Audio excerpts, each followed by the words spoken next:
ವೀಕ್ಷಕರೇ, ಈ ಹಣ ಅನ್ನೋದು ಪ್ರತಿಯೊಬ್ಬ ಮಾನವನ ಜೀವಿತದಲ್ಲಿ ಸ್ಫೂರ್ತಿ ತುಂಬುವಂತ ಅಂಶ. ಜೀವನದಲ್ಲಿ ಸಾಧಿಸಬೇಕು ಮತ್ತು ಹಣವನ್ನು ಗಳಿಸಬೇಕು ಅನ್ನೋ ಆಸೆ ಯಾರಿಗೆ ತಾನೇ ಇರಲ್ಲ ಹೇಳಿ. ಸಂಪಾದನೆಯನ್ನ ಮಾಡಬೇಕು ಎಂಬ ದಾಹ ಇರುವಂತವರು ತಾವು ಸಂಪಾದಿಸಿದಂತ ಹಣವನ್ನ ಬಹಳ ಬುದ್ಧಿವಂತಿಕೆಯಿಂದ ಇನ್ವೆಸ್ಟ್ಮೆಂಟ್ ಮಾಡ್ತಾರೆ.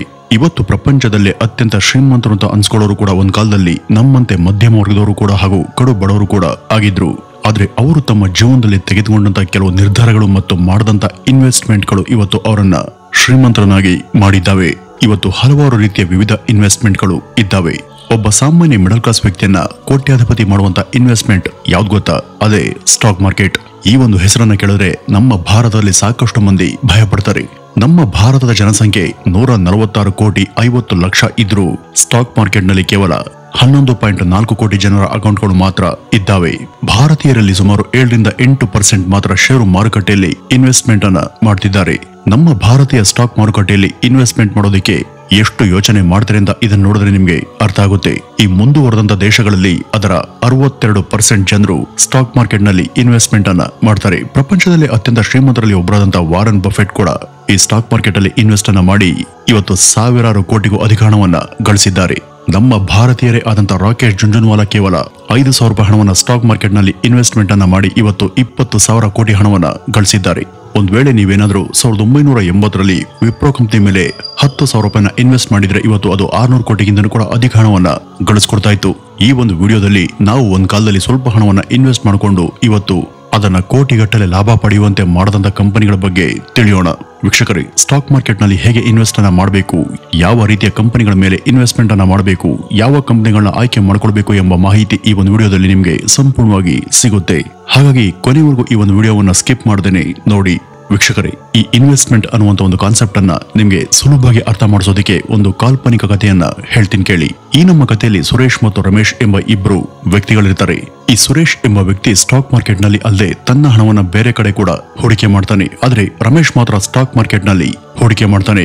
ಈಗ ಐಚರ್ ಮೋಟಾರ್ಸ್. ಈ ಐಚರ್ ಮೋಟಾರ್ಸ್ ಅನ್ನೋದು ಒಂದು ಭಾರತೀಯ ಮೋಟಾರ್ಸ್ ಮತ್ತು ಕಮರ್ಷಿಯಲ್ ವೆಹಿಕಲ್ಸ್ ಮ್ಯಾನುಫ್ಯಾಕ್ಚರಿಂಗ್ ಕಂಪನಿ. ಈ ರಾಯಲ್ ಎನ್ಫೀಲ್ಡ್ ಬುಲೆಟ್ ಯಾರು ತಾನೇ ಗೊತ್ತಿಲ್ಲ ಹೇಳಿ. ಅದೆಷ್ಟೋ ಯುವಕರ ಡ್ರೀಮ್ ಬೈಕ್ ಇದು. ಈ ಒಂದು ಬೈಕ್ ಅನ್ನ ಮ್ಯಾನುಫ್ಯಾಕ್ಚರ್ ಮಾಡೋದು ಕೂಡ ಇದೇ ಕಂಪನಿ. 2000ನೇ ಇಸ್ವಿಯಲ್ಲಿ ಈ ಒಂದು ಬೈಕ್ ನ ಬೆಲೆ 55,000 ರೂಪಾಯಿ. 2000ನೇ ವರ್ಷದಲ್ಲಿ ಈ ರಮೇಶ್ ಮತ್ತು ಸುರೇಶ್ ತಾವು ಕಷ್ಟಪಟ್ಟು ಸಂಪಾದನೆ ಮಾಡದಂತ 55,000 ರೂಪಾಯಿ ಹಣವನ್ನ ಒಂದ್ ಕಡೆ ಇನ್ವೆಸ್ಟ್ ಮಾಡಬೇಕು ಅಂತ ಯೋಚಿಸ್ತಾರೆ. ಈ ಸುರೇಶ್ 55,000 ರೂಪಾಯಿ ಹಣವನ್ನ ಕೊಟ್ಟು ರಾಯಲ್ ಎನ್ಫೀಲ್ಡ್ ಬೈಕ್ ಅನ್ನ ಖರೀದಿ ಮಾಡಿ ತನ್ನ ಸ್ನೇಹಿತರ ಮುಂದೆ ಗರ್ವದಿಂದ ತಿರುಗಾಡ್ತಿದ್ದ. ಆದ್ರೆ ರಮೇಶ್ ಮಾತ್ರ 55,000 ರೂಪಾಯಿನ ಕೊಟ್ಟು ಐಚರ್ ಮೋಟಾರ್ಸ್ ಶೇರ್ ಗಳನ್ನ ಖರೀದಿ ಮಾಡ್ತಾನೆ. ಈ ರಮೇಶ್ ಹೂಡಿಕೆ ಮಾಡದಂತ 55,000 ರೂಪಾಯಿ ಇವತ್ತು ಕಂಪನಿಯ ಶೇರ್ ಹೆಚ್ಚಾಗಿದ್ರಿಂದ ಅದು 6 ಕೋಟಿ ಆಗುತ್ತೆ. ಆದ್ರೆ ಸುರೇಶ್ ಖರೀದಿ ಮಾಡದಂತ ಆ ಒಂದು ರಾಯಲ್ ಎನ್ಫೀಲ್ಡ್ ಬೈಕ್ ಇವತ್ತು ಹಳೇದಾಗಿ ಮೂಲೆ ಸೇರಿದೆ. ಈ ಒಂದು ಬೈಕ್ ಅನ್ನ ರೀಸೇಲ್ ಮಾಡಿದ್ರೆ ಎಷ್ಟು ಸಿಗಬಹುದು ಅಂತ ನೀವೇ ಯೋಚಿಸಿ ನೋಡಿ. ವೀಕ್ಷಕರೇ, ಒಂದ್ ಟೈಮಲ್ಲಿ ಭೂಮಿಯಲ್ಲಿ ಹೂಡಿಕೆ ಮಾಡಿದ್ರೆ ಮಾತ್ರ ಲಾಭ ಸಿಗುತ್ತೆ ಅಂತ ನಂಬ್ತಾ ಇದ್ವಿ. ಆದ್ರೆ ಈಗ ಪರಿಸ್ಥಿತಿ ಬದಲಾಗಿದೆ. ಈಗ ಉತ್ತಮ ಕಂಪನಿಗಳ ಷೇರುಗಳಲ್ಲಿ ಹೂಡಿಕೆಯನ್ನ ಮಾಡಿದ್ರೆ ನಿಮ್ಗೆ ಸಾಕಷ್ಟು ಲಾಭ ಸಿಗುತ್ತೆ. ಉದಾಹರಣೆಗೆ, ನೀವು 5 ವರ್ಷಗಳ ಹಿಂದೆ ಟಾಟಾ ಮೋಟಾರ್ಸ್ ನಲ್ಲಿ 1 ಲಕ್ಷ ರೂಪಾಯಿ ಹೂಡಿಕೆಯನ್ನ ಮಾಡಿದಿದ್ರೆ ಇವತ್ತಿಗೆ ಅದು 7 ಲಕ್ಷ ರೂಪಾಯಿ ಆಗ್ತಾ ಇತ್ತು. ಅಂದ್ರೆ ಸುಮಾರು 700% ರಿಟರ್ನ್ ಸಿಗ್ತಾ ಇತ್ತು. ಇಂಥ ಲಾಭಗಳು ಚಿನ್ನ, ಫಿಕ್ಸ್ಡ್ ಡೆಪಾಸಿಟ್ ಅಥವಾ ರಿಯಲ್ ಎಸ್ಟೇಟ್ ನಲ್ಲಿ ಸಾಧ್ಯ ಇಲ್ಲ. ನೀವು ಷೇರು ಮಾರುಕಟ್ಟೆಯಲ್ಲಿ ಸರಿಯಾದ ತಿಳುವಳಿಕೆಯನ್ನ ಹೊಂದಿದ್ರೆ ಉತ್ತಮ ಲಾಭವನ್ನ ಗಳಿಸಬಹುದು. ವೀಕ್ಷಕರೇ, ನೀವು ಕೂಡ ಹೂಡಿಕೆ ಮಾಡಿ ಲಾಭವನ್ನು ಗಳಿಸೋದಕ್ಕೆ ಇಚ್ಛಿಸ್ತಾ ಇದ್ರೆ ಡಿಸ್ಕ್ರಿಪ್ಷನ್ ಬಾಕ್ಸ್ ಅಲ್ಲಿ ಕೊಟ್ಟಿರುವಂತಹ ಲಿಂಕ್ ಮೇಲೆ ಕ್ಲಿಕ್ ಮಾಡಿ ಏಂಜಲ್ ಒನ್ ನಲ್ಲಿ ಉಚಿತ ಡಿಮ್ಯಾಟ್ ಖಾತೆಯನ್ನ ತೆರೆಯಿರಿ. ನೀವೇನಾದ್ರೂ ಹೊಸಬರಾಗಿದ್ರೆ ನಿಮ್ಗೆ ಸಲಹೆ ಕೊಡೋದಕ್ಕೆ ಅಲ್ಲಿ ಅಡ್ವೈಸರ್ ಗಳು ಕೂಡ ಸಿಗ್ತಾರೆ. ನೀವು ಕೇವಲ 100 ರೂಪಾಯಿನೂ ಕೂಡ ಹೂಡಿಕೆಯನ್ನ ಶುರು ಮಾಡಬಹುದು. ಅದಲ್ಲದೆ ಮ್ಯೂಚುವಲ್ ಫಂಡ್ಸ್ ಅಲ್ಲೂ ಕೂಡ ನೀವು ಹೂಡಿಕೆಯನ್ನ ಮಾಡಬಹುದು. ಮತ್ಯಾಗ್ತಡ, ಡಿಸ್ಕ್ರಿಪ್ಷನ್ ಅಲ್ಲಿ ಇರುವಂತಹ ಲಿಂಕ್ ಅನ್ನ ಕ್ಲಿಕ್ ಮಾಡಿ ಉಚಿತ ಡಿಮ್ಯಾಟ್ ಖಾತೆಯನ್ನ ತೆರೆಯಿರಿ. ಇನ್ನು ವಿಪ್ರೋ ಇದೊಂದು multi national information technology company. 1980ನೇ ಇಸ್ವಿಯಲ್ಲಿ ಸುರೇಶ್ ಮತ್ತು ರಮೇಶ್ ತಮ್ಮ ಬಳಿ ಇರುವಂತಹ 2 ಲಕ್ಷ ರೂಪಾಯಿ ಹಣವನ್ನ ಇನ್ವೆಸ್ಟ್ ಮಾಡೋದಕ್ಕೆ ಯೋಚಿಸ್ತಾರೆ. ಸುರೇಶ್ ತನ್ನ ಬಳಿ ಇರುವಂತಹ ಹಣದಿಂದ ಒಂದು ಮನೆಯನ್ನ ಖರೀದಿ ಮಾಡ್ತಾನೆ. ಇವತ್ತು ಆ ಒಂದು ಮನೆ ಬೆಲೆ 60 ಲಕ್ಷದಿಂದ 1 ಕೋಟಿ ಇರಬಹುದು. ಆದ್ರೆ ರಮೇಶ್ ಮಾತ್ರ ಆ ಒಂದು ಹಣವನ್ನ ವಿಪ್ರೋ ಕಂಪನಿ ಮೇಲೆ ಇನ್ವೆಸ್ಟ್ ಮಾಡ್ತಾನೆ. ಆ ಒಂದು ಶೇರ್ಗಳನ್ನ ಮಾರದೆ ಇಟ್ಕೊಂಡ್ರೆ ಅದರ ಬೆಲೆ ಈಗ ಎಷ್ಟಾಗೋದು ಗೊತ್ತಾ? ಸುಮಾರು 8,000 ಕೋಟಿಗೂ ಅಧಿಕ ಬೆಲೆಯನ್ನು ಬಾಳುವಷ್ಟು ಅದು ಆಗಿರುತ್ತೆ. ಇದರ ಜೊತೆ ರಮೇಶ್ಗೆ ಡಿವಿಡೆಂಡ್ ರೂಪದಲ್ಲಿ ಮತ್ತಷ್ಟು ಕೋಟಿ ಆದಾಯ ಬರುತ್ತೆ. ಇನ್ನು ಇನ್ಫೋಸಿಸ್. ನೀವೇನಾದ್ರೂ 1990ನೇ ಇಸ್ವಿಯಲ್ಲಿ ಇನ್ಫೋಸಿಸ್ ಕಂಪನಿ ಮೇಲೆ 10,000 ರೂಪಾಯಿನ ಇನ್ವೆಸ್ಟ್ ಅನ್ನ ಮಾಡಿ ಶೇರ್ ಅನ್ನ ಖರೀದಿ ಮಾಡಿದ್ರೆ ಇದು ಇವತ್ತು ಆ ಒಂದು ಶೇರ್ ನ ಬೆಲೆ 3ರಿಂದ 4 ಕೋಟಿಗೂ ಅಧಿಕ ಆಗ್ತಾ ಇತ್ತು. ಇದರ ಜೊತೆಗೆ ಪೇಂಟ್ ಮ್ಯಾನುಫ್ಯಾಕ್ಚರಿಂಗ್ ಕಂಪನಿ ಆದಂತ ಏಷ್ಯನ್ ಪೇಂಟ್ಸ್ ಮತ್ತು ಎಲೆಕ್ಟ್ರಿಕ್ ವಸ್ತುಗಳನ್ನ ತಯಾರು ಮಾಡುವಂತ ಹ್ಯಾವೆಲ್ಸ್, ಔಷಧಿಗಳನ್ನ ತಯಾರು ಮಾಡುವಂತ ಕಂಪನಿ ಆದಂತ ಸಿಪ್ಲಾ ಮತ್ತು ಸನ್ ಫಾರ್ಮಾ, ಟೈರ್ ಮ್ಯಾನುಫ್ಯಾಕ್ಚರಿಂಗ್ ಕಂಪನಿ ಆದಂತ MRF.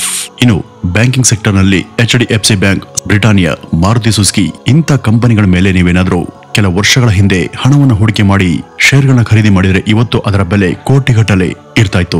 ಇವತ್ಗೂ ಕಾಲ ಮಿಂಚಲ. ನಾವು ಇಂಥ ಒಳ್ಳೆ ಕಂಪನಿಗಳನ್ನ ಗುರುತಿಸಿ ಆಯ್ಕೆ ಮಾಡಿ ಅದರಲ್ಲಿ ಹೂಡಿಕೆಯನ್ನ ಮಾಡಿದ್ರೆ ಮುಂದೆ ಭವಿಷ್ಯದಲ್ಲಿ ನಮ್ಮ ಜೀವನ ಬದಲಾಗಬಹುದು. ನಾವು ಎಷ್ಟು ಬೇಗ ಹೂಡಿಕೆ ಮಾಡ್ತೇವೋ ಅಷ್ಟೇ ಬೇಗ ನಮ್ಮ ಶೇರ್ಸ್ ವ್ಯಾಲ್ಯೂ ಬೆಳೀತಾ ಹೋಗುತ್ತೆ. ಹಾಗಂತ ಸ್ಟಾಕ್ ಮಾರ್ಕೆಟ್ ನಲ್ಲಿ ಹೂಡಿಕೆ ಮಾಡದಂತ ಪ್ರತಿಯೊಬ್ಬರು ಕೂಡ ಕೋಟ್ಯಾಧಿಪತಿಗಳು ಆಗೋದಿಲ್ಲ. ಇದಕ್ಕೆ ಸಂಬಂಧಪಟ್ಟಂತ ನಾಲೆಡ್ಜ್, ಅನಲೈಸಿಂಗ್ ಸ್ಕಿಲ್ ಮತ್ತು ತಾಳ್ಮೆ ಬಹಳ ಮುಖ್ಯ. ಒಂದು ವೇಳೆ ಇದ್ಯಾವುದೂ ಕೂಡ ಗೊತ್ತಿಲ್ಲದೆ ನೀವೇನಾದ್ರೂ ಸ್ಟಾಕ್ ಮಾರ್ಕೆಟ್ ನಲ್ಲಿ ಇನ್ವೆಸ್ಟ್ ಅನ್ನ ಮಾಡಿದ್ರೆ ನಿಮ್ಮ ಕೈಯನ್ನ ನೀವು ಸುಟ್ಕೊಳ್ತೀರಾ.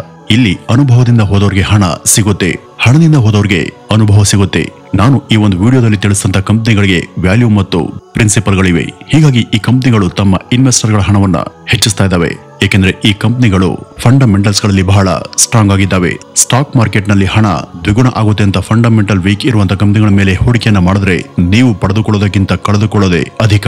ವೀಕ್ಷಕರೇ, ನೀವು ಕೂಡ ಸ್ಟಾಕ್ ಮಾರ್ಕೆಟ್ ನಲ್ಲಿ ಇನ್ವೆಸ್ಟ್ ಅನ್ನ ಮಾಡಬೇಕು ಅಂತ ಇದ್ರೆ ಈ ರೀತಿ ಆದಂತ ವ್ಯಾಲ್ಯೂಸ್ ಮತ್ತು ಫಂಡಮೆಂಟಲ್ ಸ್ಟ್ರಾಂಗ್ ಇರುವಂತ ಕಂಪನಿಗಳನ್ನ ಆಯ್ಕೆ ಮಾಡ್ಕೊಳ್ಳಿ. ಆದ್ರೆ ನಿಮ್ಮ ಅಗತ್ಯಕ್ಕೆ ಅಥವಾ ಯಾವುದೇ ಕಾರಣಕ್ಕಾಗಿ ಕೂಡಿಟ್ಟಂತ ಹಣವನ್ನ ಮಾತ್ರ ಇನ್ವೆಸ್ಟ್ ಮಾಡೋದಕ್ಕೆ ಹೋಗ್ಬೇಡಿ. ನಿಮ್ಗೆ ಆ ಹಣದ ಅವಶ್ಯಕತೆ ಈಗಿಲ್ಲ, ಯಾವ ಸಮಸ್ಯೆ ಇಲ್ಲ ಅಂತ ಅಂದಾಗ ಮಾತ್ರ ಅಂತ ಹಣವನ್ನ ನೀವು ಸ್ಟಾಕ್ ಮಾರ್ಕೆಟ್ ನಲ್ಲಿ ಹೂಡಿಕೆ ಮಾಡಿ.